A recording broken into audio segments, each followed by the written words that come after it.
Now, South Africa's healthcare sector is taking a strain as the country's power crisis intensifies. State utility Eskom is struggling to provide enough power to the country. Load shedding moved to stage 5 and 6 since the beginning of January, leaving users without power for up to 6 hours in a day. Sumitra Naidu looks at the impact this is having on hospitals. This is a public hospital in Carletonville, a mining town west of Johannesburg with a population of 186,000 people. There's no other health facility in this region.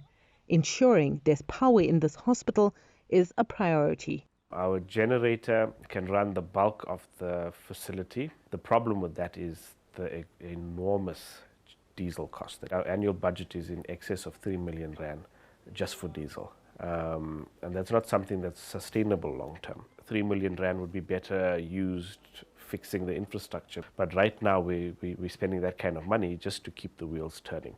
Eskom has increased its load shedding as it struggles with breakdowns at its various plants. The power outages are now damaging water pumps across the country. Hospitals are now dealing with both water and electricity shortages. Every time there's a break in supply,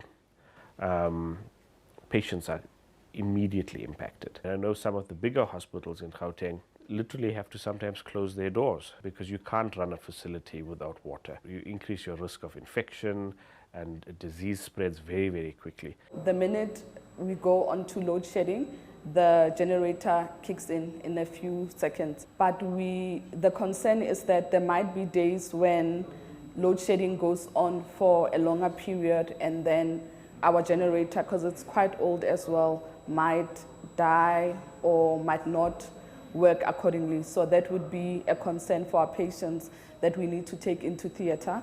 Water is life. We bath our patients, we clean our wards, we clean the surfaces. Patient food is for drinking for patients and for tea. Electricity, everything that we use. It's electricity. It's a tough balancing act for the Carletonville Hospital, like any other health facility in the country, to keep the lights on and to keep the water flowing. The hospital has managed to provide all of these basic services, but it's coming at a massive cost that's unsustainable. Load shedding was not planned for. I think it's something that happened, but at the rate that it came, it was something that we were never ready for. So that had a very huge impact on our budget, and you end up spending more than what you have to, but it's something that is beyond your control and it needs to be done. The situation is more serious in other hospitals across the country. Paramedics too are struggling to get to patients as the load shedding also impacts the cell phone towers. Making and receiving calls or even using maps for directions are often not possible. Sumitra Naidu, CGTN, Carletonville, South Africa.